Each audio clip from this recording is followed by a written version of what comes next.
Well, the Premier had been asked by a group of 20 mayors for some sort of reprieve to allow them to keep these speed cameras in some key areas, especially school zones. They say they were willing to make some adjustments to make sure that people weren't actually going to receive tickets unless they were driving 15, 20 kilometers over, adjust the cameras to only be operational during school hours. But as we heard from the Premier, it's a flat no.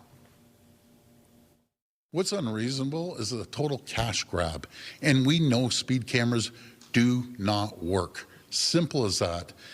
I have an idea that we're putting forward that we're going to put traffic calming infrastructure, and that will bring it down to zero. Folks, Toronto has one speed camera that produced over 70,000 tickets and millions of dollars of income.